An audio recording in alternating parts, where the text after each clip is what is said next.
আসসালামু আলাইকুম। আসলে আপনারা সবাই ভালো আছেন। তো আজকে নিয়ে আসলাম সাধনা।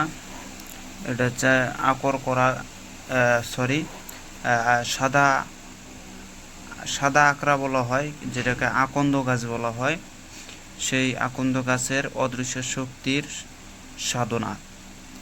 যাদের কাজকর্ম করতে অসুবিধা হয়, মন্ত্রতন্ত্রতে কাজ করেন, কাজ জবরদস্তি হয় না, তারা আমার এই সাধনাটা করলে পারে। হ্যাঁ, তার সাথে একটা অদৃশ্য শক্তি, সেটা হতে পারে ভূত, হতে পারে জিন, হতে পারে অন্যান্য কোনো দেবদেবতা। তো এই সাধনাটা করলে যে কোনো একটা জিনিস আপনার সাথে থাকবে এবং আপনার মানে প্রত্যেকটা কাজে সে সহযোগিতা করবে, প্রত্যেকটা কাজে সে হাত দেবে। তাই আপনারা ছোটোখাটো সাধনাগুলো করবেন। এটা হচ্ছে সামাজিক সাধনা, ক্ষতির দিক নাই। তো আপনারা এই সাধনাটা করতে পারেন। আমি সাধনার সম্পূর্ণ নিয়মকানুন বলে দিতেছি। আপনাদের মনে যদি চায় তাহলে কাজ করবেন, আর যদি মনে না চায় তাহলে এটা সাধনা করার দরকার নেই। কেননা ডিয়ারিং সাধনা করতে গেলে রিস্ক আছে, আর এসব সাধনা করলে রিস্ক কম। তো আপনারা দেখেন, শুনেন নিয়ম। অমাবস্যা বা কালী অমাবস্যা রাত্রে পবিত্র হয়ে, যেমন সামনে কার্তিক মাসের কালী পূজা অমাবস্যা আসতেছে, ওই রাতে আপনারা এটা কাজ করতে পারেন। এই জন্য করে বিশেষ করে দিতেছি। তো ওই রাতের বেলা 1 বালতি পানি নিবে, তাতে দুধ ও গঙ্গা জল মিশাবে। পরে সেই পানি নিয়ে আকরা গাছ অর্থাৎ আকন্দ গাছের কাছে চলে যাবে।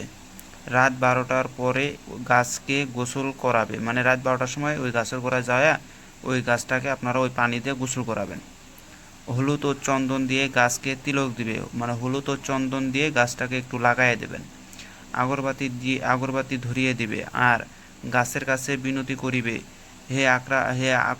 হে আকন্দ বৃক্ষদেব, আপনার কাছে যে অদৃশ্য শক্তি আছে তাদেরকে আমার কাছে দান করুন। এভাবে এই কাজ করিবে। অবশ্যই লাল কাপড় বেঁধে দিয়ে আসবে, মানে যখন কাজ শেষ তখন তার শরীরে, মানে আকন্দ গাছের গোড়ায় হোক বা ডালে হোক একটা লাল কাপড় মানে পেঁচাইয়া দিয়ে আসবেন। অমাবস্যা হওয়ার একদিন আগে এই কাজটা করে দিয়ে আসবেন। এখন অমাবস্যার রাত্রেবেলা পরে আপনাকে আবার যাইতে হবে। এটা হচ্ছে অমাবস্যা করার আগে এটা করতে হবে।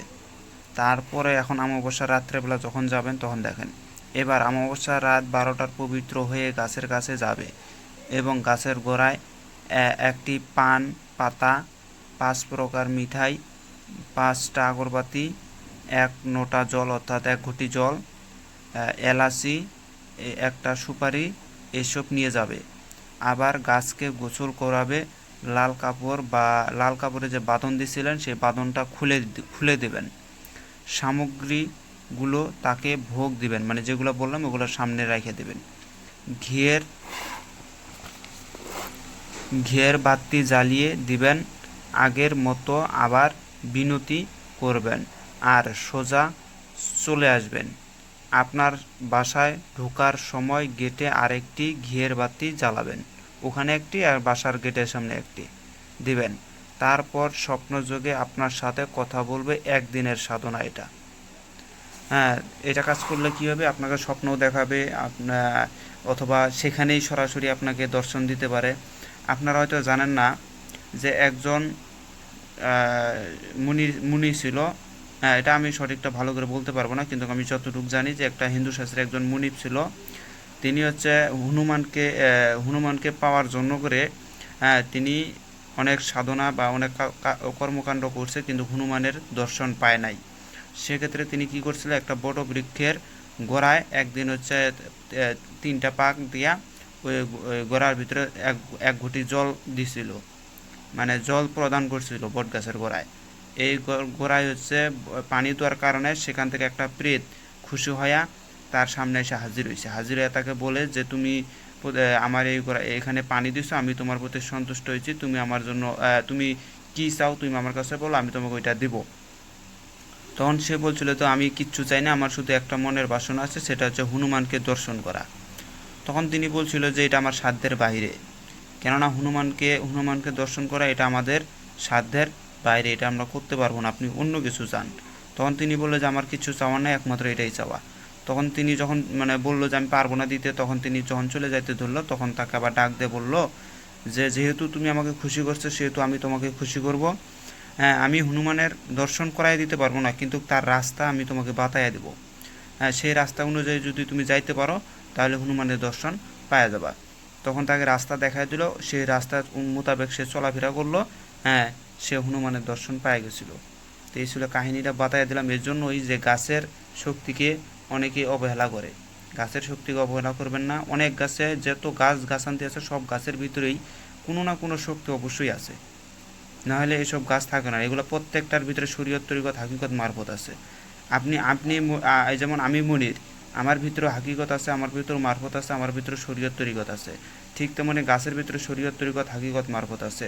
ঠিক তেমনি মাটির ভিতরে আছে। প্রত্যেকটা জিনিসের ভিতরে শরীয়ত তরিকত হাকিকত মারফত সবগুলো 4টা তরিকাই আছে। তো এই 4 তরিকার ভিতরে অদৃশ্যভাবে মারফত, মারফতের ভিতরে যেমন যেমন যেমন একটা বৃক্ষের ভিতরে 33 কোটি দেবতার বসবাস আছে। সেটা হচ্ছে বট বৃক্ষ বা যাই যেটা বলে। 33 কোটি দেবতার বসবাস আছে। স্বয়ং ব্রহ্মা বিষ্ণু মহেশ্বরও স্থান ওখানেই আছে।